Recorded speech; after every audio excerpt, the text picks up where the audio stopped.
Bismillahirrahmanirrahim. Alhamdulillahirrabbilalamin. Allahumma salli ala Muhammad wa ali Muhammad.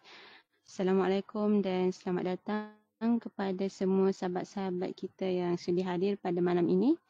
InsyaAllah malam ni topik webinar kita iaitu emas dan inspirasi teladan. Jadi sesi ni kita fokus lebih kepada orang kata kisah cabaran kehidupan sahabat dealer Oro Design kita. Mungkin insyaAllah lah banyak ilmu dan pengalaman yang boleh kita pelajari daripada perkongsian tetamu undangan kita pada malam ini. Sedikit intro tentang beliau ni. Beliau adalah seorang ibu yang struggle mencari rezeki yang halal ketika mana suami beliau jatuh sakit kena stroke. Okey. Jadi tidak berupaya bekerja. Jadi bayangkanlah struggle beliau ni yang baru saja 4 bulan melahirkan anak secara caesar. Kemudian dilanda cabaran besar seperti ini. Hanya Allah je lah yang tahu betapa peritnya saat tu ya. Walau begitu, puan ni tidak terduduk berputus asa. Hari ini beliau dan keluarga bukan saja survive, bahkan ada simpanan emas yang membantunya membuat rumah sewa. So, jom kita dengarkan perkongsian dari beliau. Siapa beliau ni? Okey, inilah dia. Okey, tetamu kita pada malam ini iaitu sahabat dealer Oro Design kita iaitu Puan Supiah Kamaruzaman. Boleh dengar tak suara saya Puan Supiah? Assalamualaikum. Boleh on mic ya?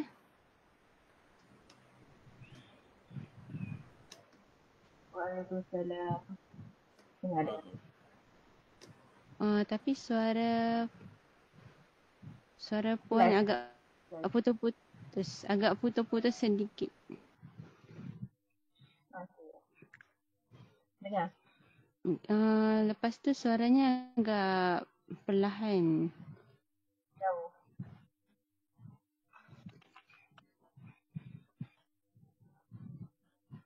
Okey, Assalamualaikum warahmatullahi taala wabarakatuh.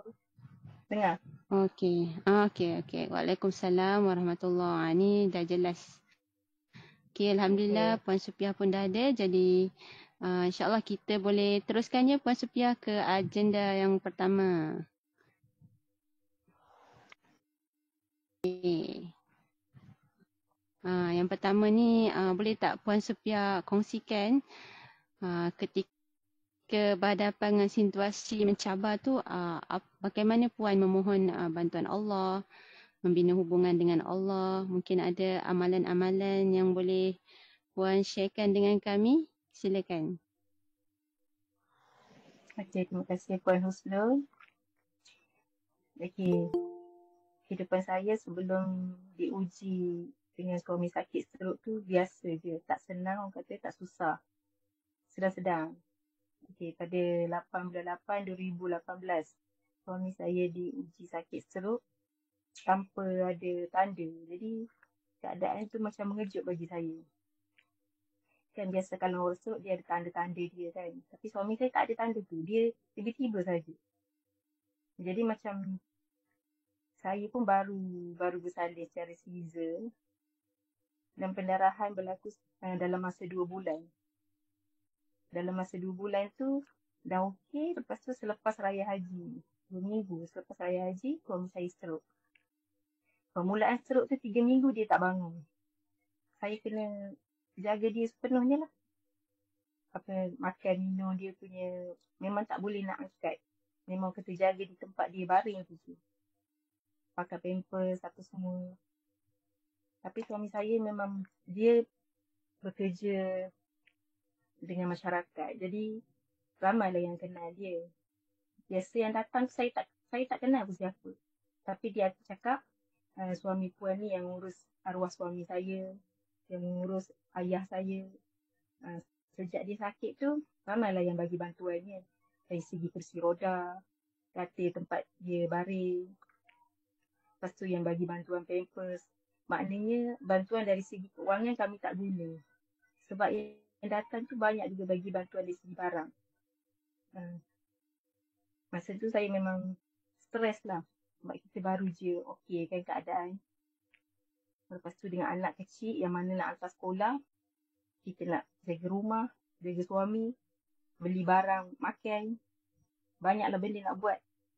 Tinggalkan anak saya yang bongsu tu cuma sampai 9 bulan sahaja dia boleh menyusu. Sebab stres saya terlalu kuat, dah tak ada susu dah. Doktor pun cakap stres terlalu kuat.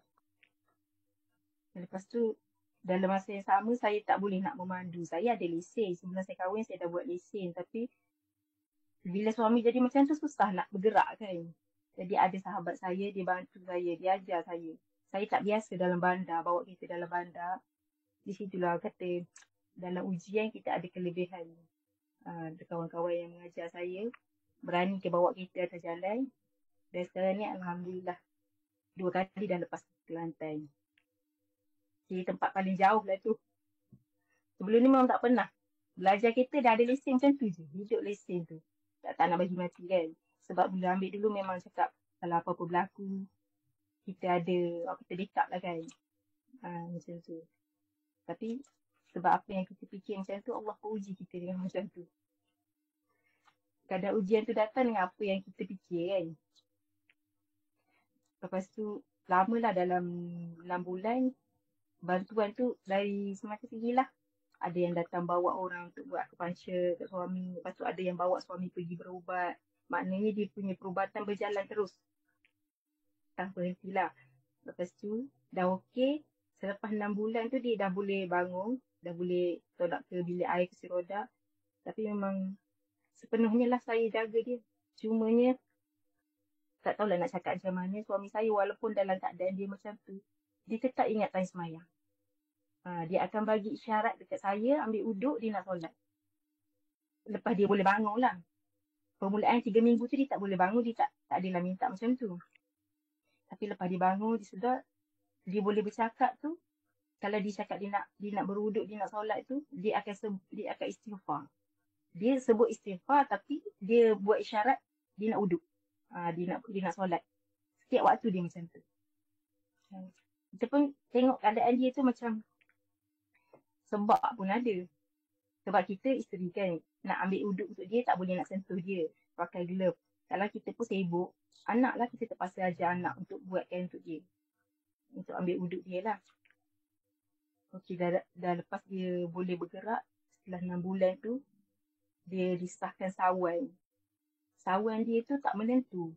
Tak ada tanda juga. Tiba nak kena je. Pernah 1 hari sampai 7 kali dia kena. Itu sebab saya tak boleh nak kerja luar. Dia kena pantau. Kena pantau keadaan dia. Kalau kena tiba-tiba memang susah lah. Pada permulaan kena memang saya bawa di hospital. Biasa dalam 20 minit dia takkan bagi respon apa-apa kita cakap. Okay, lepas 2-3 kali kena macam tu kita dah faham. Maknanya selepas tu kalau kena tak boleh bawa hospital. Kita rawat sendiri je kat rumah. Macam tu. Lepas tu bila dah macam tu saya susah lah kan nak kerja kat luar, kita nak cari pendapatan sebab dalam masa orang bagi bantuan tu tak semua orang dia orang kata bagi bantuan dengan ikhlas. Kita boleh nampak ada yang bercakap, dia kata dia bagi bantuan tu, dia cakap dekat saya lah, dia tunjuk dekat saya, dia kata isteri ni memang tak nak bekerja ke, dia cakap macam tu. Saya senyap je lah, saya cakap dalam hati dia tak fikir ke saya anak kecil. Kalau saya bekerja luar, anak kecil saya kena hantar orang, nak bayar kat orang lagi. Habis suami saya siapa nak uruskan. Jadi tu yang terpaksa saya kerja di rumah, bisnes kecil-kecil, menjaga anak orang, mengajar budak mengaji. Dalam masa dia dah boleh ke surau masjid tu, adalah guru-guru mengaji ni minta saya mengajar orang tua-tua ke rumah-rumah. Jadi waktu tu lepas maghrib. Jadi saya ambil keputusan hantar suami saya ke masjid antara maghrib dengan isyak tu, kelas dia. Jadi saya fikir kalau saya hantar ke masjid, dia boleh sembahyang di masjid dan ada orang tengok kan kalau ada apa-apa kan kat masjid kan tempat orang ramai. Okay, jadi saya mengajar dalam masa maghrib dan isyak tu lah. Setiap malam macam tu. Lepas tu saya berhenti sebab saya tak tahan silau mata memandu malam. Jadi saya berhenti tu adalah dalam setahun lebih macam tu. Ada 2 buah rumah. Tapi satu rumah tu ramai lah. Dalam 8 orang macam tu. Dia orang berkumpul setempat. Okay. Daripada situlah pendapatan yang kami ada. Selain daripada bantuan zakat. Okay. Yang emas ni pula, saya mula join pada 29 Disember 2020. Saya masuk di bawah Hasbullah Ali. Saya jumpa dia punya iklan Telegram dalam komuniti anak nipis. Saya masuk tu dalam seminggu saya baca, berminat sangat dengan dia punya perkongsian. Kebetulan masa tu saya baru berhenti daripada jual produk kecantikan, BNE, saya jual BNE. Saya tak mampu nak pergi post barang sebab benda tu pegang stok kan. Jadi saya rasa susah. Jadi masa tu kebetulan masa KWSP keluar, Aisina, Astra. Jadi banyaklah kata adalah modal. Masa saya masuk tu 799, per ringgit dia 0.25 gram tu lah. Gram pertama yang saya beli 1 dinar. Saya beli 1 dinar tu saya seronok sangat. Dapat pegang emas. Sebelum ni saya tak pernah ada pun ilmu bab emas ni. Kalau saya tengok orang pakai emas, saya kata apa dalam hati, rugi je beli. Tapi hidup tengok macam susah tapi beli emas. Saya cakap macam tu. So bila saya dah ada banyaklah, sebelum ni bukan tak ada simpan duit. Sebelum suami sakit memang kami ada simpan cash lah, tak ada beli emas pun. Ada sikit-sikit cincin, gelang satu macam tu je lah. Lepas tu bila saya dah baca dan masuk grup tu, tengok perkongsian dealer-dealer, macam seronok sangat. Jadi saya, mana-mana cash yang kami simpan dalam cash tu, kami dah tukar kepada gram. Bila semua dah tukar kepada gram tu, saya dalam 2-3 bulan pertama, saya tak berani nak cari dealer baru ataupun jual apa-apa barang kemas ataupun gold bar. Tapi bila tengok perkongsian dealer macam seronok je, saya pun cuba buat macam mana kira barang kemas. Macam mana nak cari dealer. Lepas tu Nasrullah ajar saya, dia kata buat Telegram sendiri. Lepas tu buat iklan dekat grup-grup FB. Alhamdulillah saya buat. Tak adalah ramai, adalah dalam 700 lebih ahli Telegram. Sekarang dah kurang sikit sebab saya tutup FB saya. Ada masalah. Orang scam apa semua. Biasalah jual emas ni kan. Macam-macam cabaran dia. Saya terpaksa tutup lah. Dan saya buka baru pun untuk saya masuk grup-grup emas tu je. Okay, lepas tu saya pernah dapat taja 14 orang pada Oktober 2021. Masa tu kempen Oktober. Siapa yang dapat taja 10 orang, Fila bagi 1 gram gold bar Merdeka. Saya dapat 14. Dan masa tu satu dealer hilang bagi 300 komisen masa tu. Dan keseluruhan komisen saya dapat 4,200. Seronok tak terkata saya. Saya banyak bisnes saya jual tapi saya tak pernah dapat komisen sebanyak ni. Itu masa kempen tu. Dan sekarang ni bawah saya ada 46 orang dealer. 46 orang dealer tu adalah aktif, tak aktif biasalah kan. Okay. Pernah duit yang komisen yang saya dapat tu saya tak pernah ambil. Semua saya bukukan dalam gold bar ataupun mana-mana barang kemas yang saya minat saya beli. Macam tu je saya buat. Lepas tu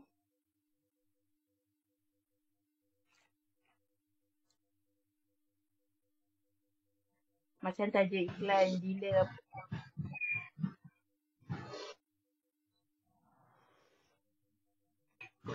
Puan Supia, suara terputus-putus tadi. Tadi Puan cerita Puan sejak join Oro Design Puan dapat daftarkan 46 orang dealer baru kan. So komisen daripada kilang tu dapatlah bantu Puan sekeluarga waktu saat yang susah tu. Emas ni masa tu kami tak ada guna lagi sebab saya baru kan, suami stroke pada 2018. Saya join 2020. Jadi untuk yang masa sebelum tu dengan hasil bantuan zakat dengan cari saya menjahit, jaga mengasuh tu lah. Betul-betul masuk Oro Design ni untuk simpan. Maknanya duit lain yang kami dapat kami guna. Oro Design ni saya betul-betul simpan. Lepas tu saya guna tak guna. Dalam ujian Allah bagi suami orang bagi macam sumbangan infak duit, kami boleh simpan dan kami boleh beli tanah 2 ekar dengan harga 27,000. Dan tanah dah ada. Jadi saya cakap dengan Puan Mujahid, kita buat satu rumah sewa atas tanah tu. simpanan emas ni lah kami guna untuk buat rumah sewa. Bermula Februari 2023, November 2023 siap. Buat sendiri je lah upah Indo. Tak adalah pakai macam syarikat-syarikat ni. Okay, daripada emas tu saya gadai lah. Mula gadai 50 gram sahaja. Dia tidak semualah duit daripada simpanan emas. Ada simpanan cash juga kami buat tu. Okay, daripada situ kami campur sikit-sikit. Semua siap settle api air tu semua. Mungkin dekat lah dengan 100,000. Sebab buat sikit-sikit kan. Kita tak tahu nilai sebenar dia. Okay, sekarang rumah tu dah siap. Dan dalam tanah tu pun ada beberapa, tak banyak lah, pokok sawit. Sebab dia tanah dia luas, kami cuma ambil sikit je untuk yang bahagian buat rumah sewa. Dan ada di bahagian tengah tu, bahagian untuk rumah sendiri nantilah. Sedang mengumpul lagi untuk buat rumah sendiri pula.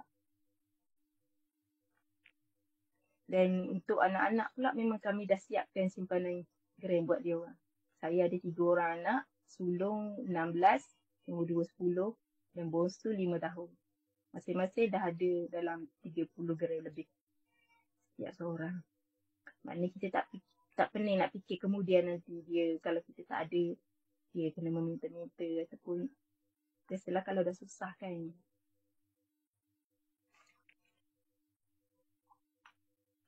Okey, Puan Sophia. Maaf. Boleh tak Puan, tadi Puan banyak share tentang bagaimana simpanan emas tu bantu Puan dalam situasi mencabar tu kan. Dari segi macam mana Puan macam mohon bantuan Allah tu, boleh tak Puan share kan? Mungkin ada amalan-amalan ke. Yalah, dalam keadaan macam tu kan, penuh cabaran tu, mungkin ada orang dia akan rasa macam Allah ni uji aku ni dengan ujian berat sangat ni. Dia dah rasa macam tu kan. So waktu tu Puan macam mana perasaan Puan dan macam mana Puan teruskan menjaga hubungan dengan Allah tu? Boleh tak Puan share? Waktu diuji tu memang sedih, macam semua ada lah rasa semua tu. Tapi apa yang saya rasa tu saya kongsi dengan adik-beradik perempuan saya lah. Dan salah seorang daripada adik perempuan saya tu dia cakap apa pun ujian kita hadapi, ingatlah kembali pada Allah. Dia kata cuba selawat. Dia ajar saya berselawat, istighfar setiap hari. Dan saya buat sampai hari ini. Selawat 1,000 kali tu istighfar. Dan sedekah subuh saya tak pernah tinggal. Alhamdulillah rezeki memang ada. Walaupun kami macam ni, tapi saya 10 orang adik-beradik. Saya lah yang dia orang cari. Dan saya 10 adik-beradik tu, 7 orang dah masuk di bawah saya. Termasuk seorang kakak ipar saya. Dia orang seronok tengok saya daripada tak ada apa-apa. Kami memang daripada keluarga susah. Memang orang kata nak tengok emas tu memang susah lah. Daripada kecil ni, bantuan pun memang susah dapat. Kami ni daripada kampung yang selalu kena banjir. Bantuan banjir pun kami tak dapat. Macam bantuan lain-lain. Kami bukan jenis orang kata minta-minta. Sebab tu bila ada yang kata isteri memang tak nak bekerja. Memang terasa sangat. Sebab kita dah memang susah. Dia cakap macam tu. Kami minta bantuan pun bukan kami minta macam tu je. Ada orang yang sarankan kami supaya minta. Dia tengok keadaan kami. Jadi dia kata cubalah minta JKN, zakat apa semua. Kami minta, dia cakap macam tu. Kita tak sedap lah kan. Kalau nak bagilah dengan ikhlas. Kita pun bukannya pergi minta tanpa sebab. Kita sihat ke, kita boleh bekerja. Dia cakap macam tu, terasa lah. Tapi itulah yang saya buat. Memang saya rasa keberkatan selawat dan istighfar tu sentiasa. Kalau macam benda tu terlalu menekan, stres, dia lebih banyak diam, istighfar dan fikir balik. Dan bila saya dah lepas melalui ujian ni, baru kita faham kenapa Allah tu cakap Allah tak akan uji kita di luar kemampuan kita. Dan kita nampak sebenarnya kita mampu untuk laluinya. Masa tu hanya Tuhan lah tahu. Masa suami stroke tu, anak saya pernah jatuh daripada meja. Anak saya tu, yang kecil tu, yang bongsu tu, saya uruskan dia di atas meja sebab saya ke Caesar, saya tak boleh duduk. Pergerakan saya terbatas. Saya mandi dia pun bukan dalam bilik air, dalam sinki. Jadi untuk uruskan dia tu, saya pun terkejut dia boleh jatuh sebab dia tak boleh pun berpusing lagi. Baru 4 bulan kan. Tak tahu, saya pusing tiba-tiba dah lepas kat bawah. Dia dah menangis. Hari tu juga saya telefon kawan saya, bawa ke hospital untuk scan kan kepala dia, takut pecah ke apa ke. Yang jadi jatuh tu sebabnya anak saya nombor 2. Dia nak bagi ubat kat ayah dia. Saya takut salah bagi. Jadi saya tinggal sekejap. Saya nak ambil ubat daripada dia. Saya pusing tu, anak saya yang kecil tu jatuh. Masa tu suami saya dia tak boleh bagi respon apa pun. Dia pandang je lah. Masa tu saya menangis, saya sedih. Terpaksa tinggalkan anak dengan suami sekejap pergi ke hospital untuk uruskan tu. Tapi Alhamdulillah doktor cakap tak ada apa-apa keretakan. Mungkin tak kuat kot jatuh dia. Tapi cabaran masa tu memang agak berat lah untuk saya lalu. Sampai saya terpaksa panggil adik bongsu saya untuk tolong saya. Yelah saya nak uruskan anak, nak ke sekolah, suami lagi. Banyak perkara yang nak diuruskan lah. Nak pasal sekolah kan. Masa tu saya tak pandai kereta, saya cuma motor je lah. Dan masa sakit, saya pernah hampir dilanggar oleh satu helak. Orang tu dia bawa kereta helak tu sambil bermain telefon. Tapi dia langgar tepi sisi lah. Pecahlah cermin motor saya tu. Saya kadang takut juga. Saya pun jalan lari, dia pun lari juga. Sama-sama lari. Tapi berdebar tu sampai balik rumah. Yang dia anak takut. Dahsyat ya, ujian yang puan lalui. Kena jaga suami sakit, dalam masa sama kena jaga baby, kena jaga anak kecil, kena jaga rumah, kena buat kerja-kerja rumah, lepas tu kena fikir macam mana nak cari duit kan. Dahsyat sungguhlah, subhanallah. Jadi antara amalan yang puan share tadi yang puan rasa sangat-sangat membantu tu antaranya baca selawat 1000 kali sehari dan banyakkan istighfar, macam tu ya? Lepas tu sedekah subuh. Sedekah subuh saya kalau ikutkan saya tak ada pendapatan tetap kan. Jadi bila saya ambil kota, ada orang akan bayar lebih. Yang lebih tu lah saya simpan untuk sedekah subuh setiap hari. Contoh kalau OTA tu saya ambil RM5. Dia rasa murah, saya ambil tu murah. Jadi dia bayar kadang RM10. Kadang dia bagi 20, dia tak ada. Saya nak pergi ambil baki tu, tak apalah dia kata bagi ke anak-anak. Jadi mana yang lebih-lebih tu saya ambil bahagian saya saja RM5. Yang lebih tu saya akan simpan untuk tabung sedekah pagi, subuh. Yang masa saya buat macam tu. Alhamdulillah, orang kata sedekah subuh tu berkat dia lebih dan dia akan bagi lebih balik pada kita. Setakat ni walaupun orang kata dia uji berat macam ni, tak pernah lagi kami sampai tak makan, sampai yuran anak tertangguh. Orang kata berbulan-bulan tak bayar yuran, tak pernah lagi lah. Okay. Jadi macam tadi puan kata puan dapat menyimpan emas tu apabila puan mula sertai Orodesign lah, hasil daripada jualan emas ataupun komisen tolong orang daftar jadi dealer tu, itulah yang puan guna untuk simpan emas yang bantu puan untuk simpan untuk anak belajar, untuk buat rumah sewa macam tu ke puan? Yang duit sebelum suami sakit memang suami jenis menyimpan. Dia setiap kali kalau dia dapat, suami saya sebelum sakit dia catering. Lepas tu dia package dia masyarakat dia daripada orang lahir. Orang lahir ni orang akan minta buat kekah. Dia orang panggil masak. Lepas tu tahlil dia buat juga. Pengurusan jenazah di hospital pun dia buat. Maknanya kerja dia tu banyak berkait dengan masyarakat. Jadi orang kata dia banyak berjasa dengan orang. Masa dia uji sakit ni memang orang membantu tu tak kira siapa. Macam-macam bantuan dia orang bagi. Jadi Alhamdulillah. Dan sekarang ni pun anak saya yang sulung belajar di tahfiz. Atas dia punya yuran pun ada orang infakkan. Kami tak tahu siapa. Tapi dia diinfakkan oleh seseorang lah. Dia bayar yuran tu. Maknanya kami pembelajar sekolah anak cuma yang pasti tu, yang bawah dan yang sekolah rendah 9 tahun setiap 10 lah. Itu je perbelanjaan ni. Maknanya dapatlah kata mengurangkan beban yang kami hadapi. Tapi saya pun dalam proses minta guru Al-Quran kafar budak asrama petang. Baru temu-duga belum dapat panggil lagi. Mohon doakanlah daripada sahabat-sahabat. Dapatlah kita membantu. Adalah yang tetap kita, pendapatan yang tetap. Macam berjahit ni kan sekarang musim macam ni. Tak ramai yang hantar pun. Kalau hantar pun dekat-dekat raya banyak yang order. Potong pendek kaki, pendek tangan. Macam tu je lah. Kalau tempat tu adalah 2-3 orang macam tu je. Sebab keadaan ekonomi kan. Orang dah beli kain sekian. Nak hantar jahit dah sekian.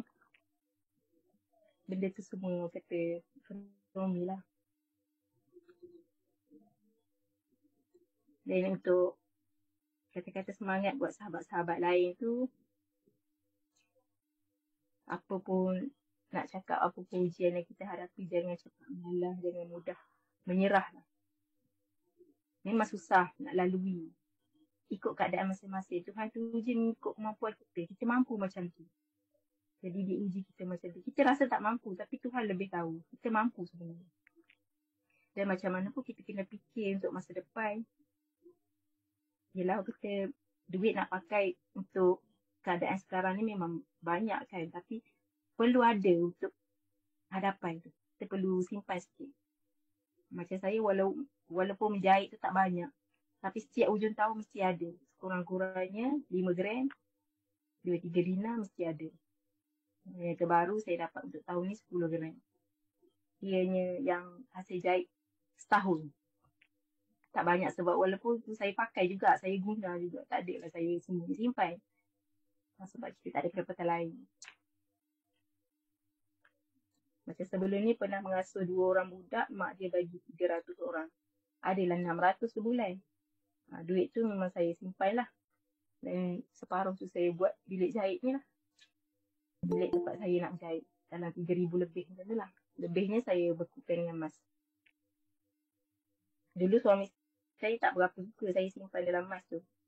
Lepas tu bila dia tengok, akhirnya dia suruh saya beli 21 dinar. 21 dinar tu nak sampai dalam masa 12 hari. Saya tak ambil insurans. Takut. Tanya juga ke MD 2-3 kali jugalah. MD cakap 15 hari paling lama. Tapi saya sampai dalam 12 hari macam tu lah. Tapi setakat ni memang ori design yang terbaik lah bagi saya. Sebab kita dah faham. Tak pening. Tak pening rasa nak beli. Saya kalau dengan buat website dengan ni, memang saya sakit kepala sebenarnya. Tapi bila kita dah cuba, dah buat rasa seronok pula. Memang rasa ketagih tu lain. Rasa nak membeli je. Kalau ada duit tu, ada lain, emas tak beli lagi bulan ni. Dia semas dulu yang penting. Dia jadi macam tu. Tak tahu lah kenapa.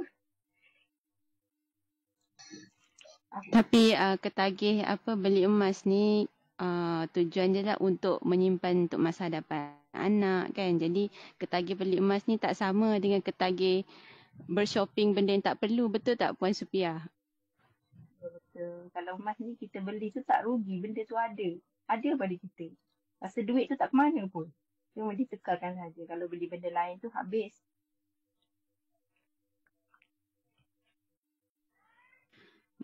Puan Supiah, boleh tanya macam keadaan suami Puan tu sekarang ni adakah dia boleh bekerja semula atau dia masih dalam rawatan? Rawatan pun masih lagi. Setiap bulan dia jumpa doktor, ambil darah. Saya risau dia sebab terlalu banyak makan ubat. Ubat sawan sahaja sehari 21 biji. Sawan sahaja. 3 jenis. Lepas tu ubat cair darah. Berapa biji Puan? 21? 21 biji. Saya tanya juga pada menakutkan tu. Ya, dia kira, semalam dia kira depan saya, jenis ubat yang dia ada 11. Dia 11 jenis ubat. Satu jenis kita tahu kadang 2 biji, kadang 1 biji kan. Tapi ubat sawan tu 3 biji dia makan. Satu hari kita makan 3 kali. Itu pun dia kadang makan sekali je. Saya tanya juga doktor, banyak sangat ubat makan tak ganggu ke dia punya buah pinggang? Dia kata ubat sawan. Dah berapa lama ambil ubat tu? Maaf. Apa doktor tu cakap? Doktor cakap tak ada masalah, ubat sawan tu tak ganggu buah pinggang. Tapi keadaan buah pinggang suami dah tahap 3. Ya, hakikatnya doktor tu tidak memberikan fakta. Faktanya adalah apa saja ubat doktor yang kita ambil ada side effect. Ni doktor sendiri yang cakap dengan saya. Apa saja doktor dari apa saja ubat dari hospital ada side effect. Dia merosakkan adalah bahagian dalam tubuh kita tu. Jadi saya nak cadangkan sangat-sangat pada Puan Supia untuk dapatkan sesi konsultasi kesihatan dengan Tuan Rizwan Mokhtar, iaitu Ketua Penasihat GF1. Dia adalah bekas pesakit slip disc, obesity, Parkinson. Doktor pun dah give up untuk rawat dia. Pakar pun dah give up untuk rawat dia. Tapi akhirnya dia berjaya sembuh tanpa ubat. So, saya cadangkan Puan dapatkan sesi konsultasi dengan beliau. InsyaAllah suami Puan boleh sembuh. InsyaAllah. Jadi Tapi maksudnya keadaan dia, sekarang ni, dia boleh bekerja. keadaan tapi dia? dululah. Dia cepat letih. Dan kalau masa dia tak bekerja tu, dia kerap nak tidur. Mungkin sebab ubat lah tu. Dia kerap nak tidur. Kalau macam dia penat sangat, dia macam nampaklah dia punya nafas tu macam lelah, letih. Tapi dalam seminggu 2 ni dia rasa sakit pinggang. Dia beli ubat kat farmasi, dia tak nak ambil ubat kat doktor. Dia jadi banyak kena jaga pula ke kena tu sebab dia dah sakit kan. Tapi satu Doktor bagi ubat tahan sakit je lah kan. itulah. Tapi satu saya tengok dia walaupun dia sakit macam tu, dia tetap juga nak keluar, nak ke masjid. Saya risau keadaan dia, takut apa-apa berlaku dalam perjalanan kan. Tapi itulah mak saya cakap, tak apalah dia pergi tempat baik, apa-apa berlaku di tempat orang ramai. Pernah sekali dia kena sawal di tempat anak saya tu, tahfiz tu. Lepas orang lepas maghrib, dia kena dekat situ. Dia orang panggil ambulans tapi suami saya tak nak pergi hospital sebab dia dah tahu keadaan dia kan tak lama. Menyusahkan orang je nanti dia tu. Dalam 20 minit macam tu je. So dia akan okey lah. Cuma dia tak boleh bagi respon. Dia macam kejang kan dia tarik. Pernah depan saya 10 minit dia berhenti nafas. Saya dah risau dah. Muka dia dah lebah hitam dah. Dia berhenti nafas, saya cek kat nadi kat tangan tak ada. Dekat leher tak ada, saya dengar jantung dia masih berdegup. Lepas pada tu ada dia ibarat baru dapat sedut nafas lepas 10 minit. Memang muka dia dah lebah hitam. Itu paling lama 10 minit dia tak bernafas. Dia tarik sawan tu memang dia sakit. Dia kejang. Itu yang saya selalu tengok, saya lihat. Saya risau lah. So, kalau sawan ni macam mana? Ada rawatan tertentu ke kalau dekat rumah tu Puan? Tak ada. Dia memang makan ubat tu je lah. Tak ada rawatan apa. Cuma orang kata kalau kena sawan tu letak sudu besi. Masalah kalau dah kena tu memang Dekat mulut tu. kita takut kan gigit kat kita pula satu hal. Okey. Jadi maksudnya suami Puan masih belum berupaya bekerja dan Puan Supia lah yang masih lagi bekerja untuk menafkahi keluarga, ya Puan? Dia boleh juga buat macam pengurusan jenazah, dia dah buat. Tapi dia tak angkat. Maksudnya dia mengetuai sajalah. Macam kalau ada urusan jenazah tu, waris-waris perlu masuk. Dia ajar macam mana buat. Macam bahagian kain-kapan dia boleh buat lah. Dia boleh, sekarang ni orang panggil dia untuk kursus jenazah, dia boleh ni lah. Tapi sekarang ni dia macam bos punya cakap boleh dia sekali kan. Saya kalau nak bagi dia punya cakap, dia macam tersangkut-sangkut sebab dia nak mengeluarkan perkataan tu. Dia orang kata apa? Kalau dia nak mengeluarkan perkataan daripada otak kan, beri arahan untuk bercakap tu. Dia jadi lambat. Dia macam gagap. Dia sendiri pun cakap kalau orang minta ngaji-ngaji dia dah mengaku tak boleh. Sebelum ni dia bertahlil, sekarang ni dah tak boleh. Kalau orang minta tahlil kami akan syurkan pada anaknya sulung tu lah. Kalau dia ada cuti lah daripada tahfiz kan tidak, tak dapat lah nak bantu. Dan dulu dia selalu pergi tahlil dekat kubur, orang panggil ngaji dekat kubur. Sekarang ni dia tak boleh buat lah semua. Sebab dia sawan tu berpunca daripada urat saraf otak kiri dia dah rosak. Doktor cakap macam tu. Dia oksigen lambat sampai.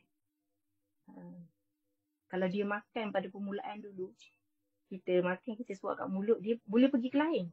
Boleh pergi ke pipi. Boleh pergi kat bawah dagu. Dia macam tangan tu dia tak terima maklumat jelas daripada otak dia. Sebab oksigen tu tak sampai. Lepas tu dia makan secara laju. Kita pun takut tengok.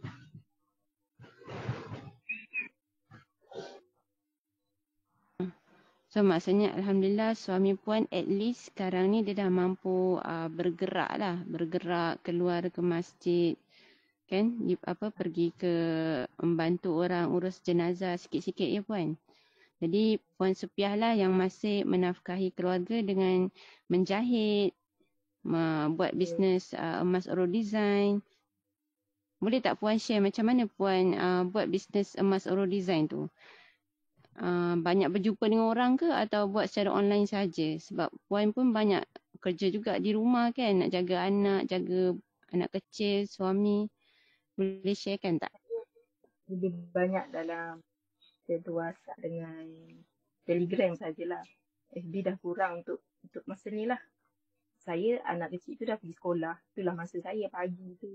Kita dia hantar sekolah, kita buat kerja, lepas tu ramai je yang jadi CCTV. Dia tanya kadang dekat setahun. Dia tanya tapi tak jadi juga. Tak dalam belum lagi kot. Belum terbuka. Lepas tu ada pula yang jenis senang. Tanya. Hari tu juga dia nak jadi dealer. Yelah orang macam-macam keadaan kan. Saya tak pernah paksa orang. Kita cerita, dia tanya kita cerita. Walaupun rasa dia ni tanya je lebih tapi tak nak pun. Tapi ada yang cakap dia seronok dengan penjelasan kita. Tapi dia tak nak juga. Dia suka je dengan penjelasan kita. Lepas tu ada yang saya cakap jelas lah penjelasan kita tu jelas bagi dia tapi dia tak join juga. Tak tahulah mungkin dia dah ada join tempat lain. Dia nak perbandingan. Ada orang ni dia dah join kan syarikat lain, mas lain, lepas tu dia nak perbandingan dengan kita. Macam tu dia buat. Ada je 2-3 orang. Apa dia 2-3 orang yang? 2 orang yang tanya lah untuk hujung tahun itu sebab dia orang risau tahun ni tak ada. Lepas tu terkejut dengan tahun ni ada free pula. Bukan dia je, saya pun terkejut juga. Sebab tak pernah lagi kita sentuh lah ada free kan. Tapi anda maaf Puan, tadi Puan Supiah kata anda Puan ada 46 orang dealer kan? Ramai ni. Ni kira sahabat-sahabat sekolah ke yang join berdaftar dengan Puan ni? Atau memang follower atau friend dari Facebook? Boleh share tak tips-tips ni macam mana nak bantu orang daftar dealer? Yang macam 10 orang kempen Oktober yang saya cakap tu banyak daripada FB yang tu. Ada juga daripada sahabat-sahabat. Daripada grup FB yang saya share outline kat situ. Dia orang terus minat. Kebanyakan ni yang bekerja. Yang bekerja ni kan dia tak dapat nak beli emas sendiri. Jadi kita lah yang tolong belikan untuk dia. Kebanyakan macam misi. Dia orang kan kerja yang sibuk macam tu. Susah nak lock barang. Dia kata kalau cuti pun satu ahad kilang tak buka. Jadi dia macam sedih lah. Dapat join tapi tak boleh nak beli. Jadi kita saran kita boleh tolong. Dia pun seronok lah. Banyak jugalah dia buat pembelian tu. Kita dalam masa tu kita sendiri boleh mahir lah dalam pembelian. Walaupun bukan beli hak kita beli hak orang. Kita tolong dia belikan. Macam tu. Lepas tu adalah grup personal kita, grup dealer-dealer bawah sendiri. Macam kalau AD ada tegur sesuatu tentang dealer bawah kita, kita kena nasihat lah dekat dealer-dealer lain juga. Kena cara tersendiri.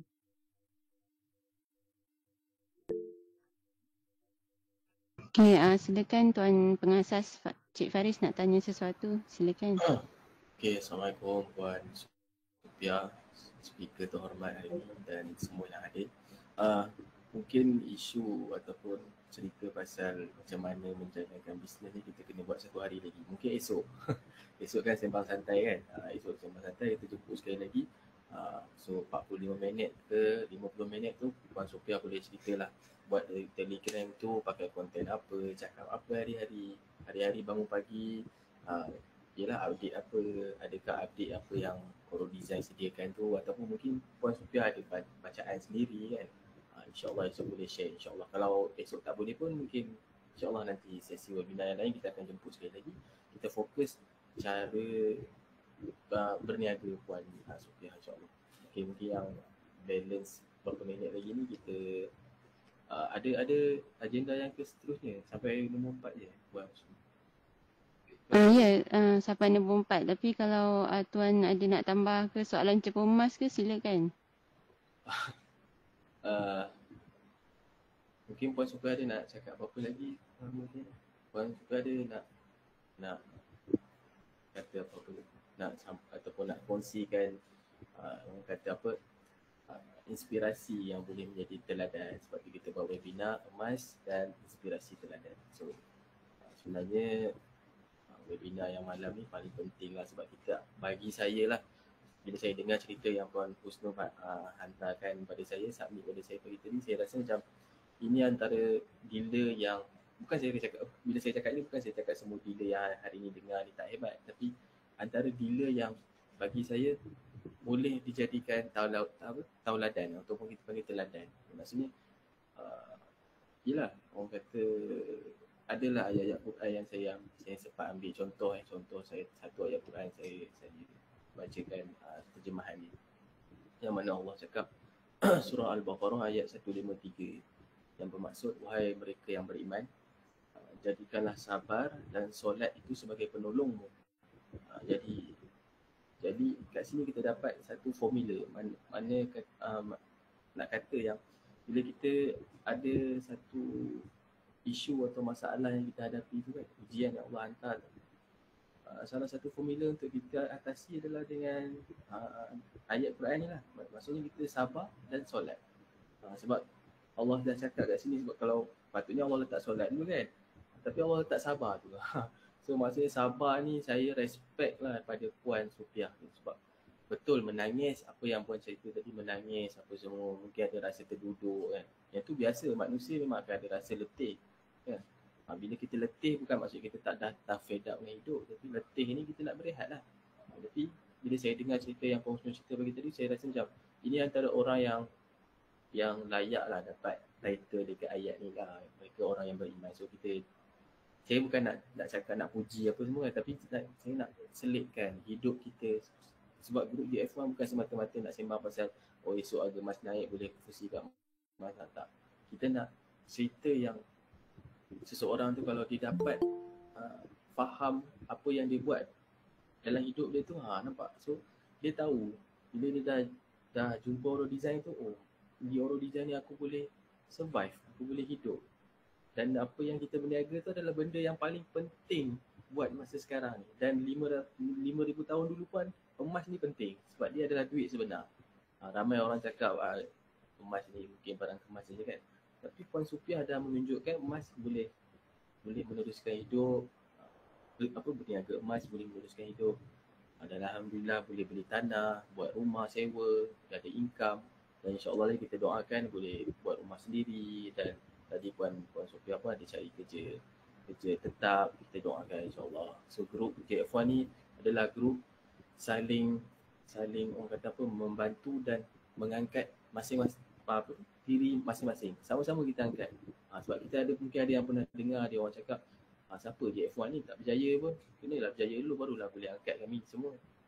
Tak, saya tak fikir macam tu. Kalau saya nak tunggu saya berjaya 10 tahun lah nanti kita jumpa balik. Masa tu pun mungkin yang lain-lain pun dah fed up lah dengan Oro Design. So JF1 datang, kita sama-sama bangun, sama-sama naik, sama-sama sebar ilmu ni, insya-Allah kita berjaya. Sebab macam 2 minggu lepas Puan Hanisa ada bagi speaker kita, jemputan kita, dia cakap salah satu yang mendatangkan rezeki adalah ukhuwah tu. So kita nak jalinkan ukhuwah ni lah. Bila kita jalinkan ukhuwah ni, ini dapat cerita-cerita yang menaikkan semangat kan. Mungkin hari ni ada orang dengar, sahabat-sahabat kita yang dengar, dia tengah struggle, tengah susah payah dengan hidup dia dengar, ada orang lagi teruk pada aku kan. Puan Sufiah ni lagi teruk pada aku, tapi dia berjaya kan. Macam saya hari ni pun struggle juga kan. So bila saya dengar tu rasa sedih dan rasa semangat. So sebab tu kita lahirkan ni satu webinar baru, emas dan inspirasi teladan. Dan saya nak kongsikan juga dengan satu lagi ayat Quran untuk Puan Sufiah. Sebab Puan Sufiah ni antara yang terbaik lah di mata JF1 ni kan. Yang mana Puan Sufiah ni walaupun dia diuji, tapi dia orang kata apa, dia bersabar tu kan. Dan dia tahu, macam tadi dia ada cakap, saya tak pasti dia dapat mana apa orang kata quote tu kan, yang mana Puan Sufiah dia cakap dalam ujian ada kelebihan. Saya pun mungkin ada orang pernah dengar cakap tapi saya tak berapa faham. Sekarang malam ni saya dapat yang okey. Maksudnya lepas ni kalau aku ada ujian, aku kena faham. Ujian ni adalah kelebihan. Maksudnya Allah nak uji kau. Sebab Allah dah cakap dalam Al-Quran ni, Allah cakap surah Ali Imran ayat 139. Allah cakap jangan kamu bersikap lemah dan jangan pula kamu bersedih hati. Padahal kamulah orang yang paling tinggi derajatnya jika kamu beriman. Semua orang boleh faham lah. Saya tak naklah kata nanti orang cakap oh Puan Sophia hanya ke beriman, orang lain tak beriman. Tak. Tapi kita dah dipertunjukkan dengan satu ujian yang Puan Sophia hadapi bersama dengan suami dia. Bagi saya suami dia pun hebat. Sebab apa? Betul. Puan Sophia hari ni terpaksa hari tu dan hari ni terpaksa terus mencari orang kata apa, sumber kewangan. Tapi kita kena dengar apa yang Puan Sophia cerita. Dia dengan kehebatan dan kebaikan suami dia yang sebelum ni dapat membantu juga dia. So maksudnya kita yang hari ni kena sentiasa buat baik. Janganlah buat jahat. Sebab apa, bila kita sakit nanti siapa nak datang jenguk kita. Macam suami Puan Sophia, kita tahu orang dia baik, orang yang bagus kan. Buat benda-benda yang lagi bagus, satu fardu kifayah kan. Urus jenazah, aktiviti kemasyarakatan ni antara benda yang bukan semua orang boleh buat lah. So jadi saya doakan insya-Allah keluarga Puan Sophia ni, terutamanya suami, insya-Allah di esok hari ni Isnin, Rabu insya-Allah kalau Puan Sophia berkesempatan join webinar kesihatan dari JF1, kita akan jemput ketua penasihat kita, orang yang sentiasa mengkaji, sentiasa suka dengan ilmu yang berkaitan dengan kesihatan. Sebab kita kena tahu dunia kita ni sebenarnya dah porak-poranda dah. Kita rasa kita buat benda tu hari-hari, ni je lah, tak ada benda lain. Sebenarnya Allah dah ajar, sebenarnya Allah dah buktikan dalam Quran apa semua. Jadi Tuan Rizwan ni salah seorang yang terbaik dah dalam mengkaji tentang kesihatan. Jadi insyaAllah Puan Sophia boleh sertai, join, dengar kan. Macam tadi Puan Sophia cakap yang suami asyik rasa letih apa semua kan. InsyaAllah Tuan Rizwan boleh kupas tentang tu. Okay, jadi ada 5 minit lagi. Dan satu lagi ayat Quran saya suka. Ayat Quran ni adalah ayat surah Al-Insyirah ayat 5 dan 6. Terjemahanlah saya baca. Kerana sesungguhnya sesudah kesulitan itu ada kemudahan. Sesungguhnya sesudah kesulitan itu ada kemudahan. Jadi Allah nak cakap yang betul hari ni kita susah. Semua orang kita hari ni susah. Tapi insya-Allah Allah dah janji akan ada kemudahan insya-Allah. Jadi Puan Sophia antara yang dah berjaya kata dalam hidup dia tu dah naik level lah. Alhamdulillah insya-Allah. Kami doakan semoga semua sihat, diberi ditambahkan rezeki, dilapangkan rezeki dan urusan sehingga akhir hayat insya-Allah. Amin. Amin. Allah Subhanahu wa taala. Ada lagi masa 4 minit. Saya ada soalan Cepu Mas nak tanya Puan Sophia, boleh ke? Boleh. Puan kata tadi antara amalan yang Puan buat baca 1000 selawat, sedekah subuh. Soalan saya, 1000 selawat tu macam mana Puan buat? Saya dah cuba buat. Susah sangat nak berjaya. Kena duduk 1 jam selawat lah macam tu. Tak, dia boleh dibagi-bagikan. Ikut kita masa sesuai. Dia sebenarnya tak perlu pun kita pegang tasbih tu duduk macam tu. Dia yang orang kata nak bagi kita biasa berselawat. Tu gunanya tasbih yang digital tu kan. Bila kita dah biasa, sambil kita buat kerja kat dapur pun kita selawat, kita berzikir. Tapi permulaan pada yang selepas diuji saya buat 3,000. Tapi sekarang ni kerja dah banyak sikit, dah jadi kurang 1,000 je. Tapi tetap buatlah. Sedekah subuh tu, istighfar tu. Kita kalau tak buat semua, jangan tinggal semua. 3,000 tu memang bukan sikit lah jumlah dia nak buat. Memang kena bagi pagi, tengah hari, petang, malam. Yang penting kena habis. Kadang tidur dengan zikir juga dengan. Jadi kebiasaan macam tu. Dia sampai pejam mata dengan zikir. Jadi kita pun tak serabut, tak stres sangat. Jadi tenang. Memang saya sendiri alami, dia jadi tenang. Sekarang pun kalau macam, bila masalah nak kan, dengan tengah membesar, sakit kepala, dia bergaduh apa. Kita lebih banyak diam, kita zikir dan kita mendoakan. Anak-anak biasalah tu. dalam membesar dia, sikap dia. Kalau yang istighfar pula macam mana puan, ada kena ada jumlah tertentu ke kena istighfar setiap hari? Lepas tu biasanya selepas subuh lah. Lepas subuh. Lepas tu sambil buat kerja yang kita tentukan nilai tu ada time dia. Lepas tu yang biasa tu buat jugalah. Tapi tak ada tentukan lah. Macam sambil-sambil jemur kain, sambil-sambil lipat kain. Sambil buat kerja rumah tu. Oh, Dia, kalau santai-santai lah. yang sambil buat kerja tu dia tak ada lagi macam kita duduk tu kan. Maksudnya sambil berlagu ke menyanyi. Ada kita buat benda yang baik lah. Macam anak puan kan, yang baby tu dia masih kecil kan. Yang tu puan hantar ada orang tolong jagakan ke atau macam mana? Sebab puan kan kena buat kerja menjahit apa semua kan.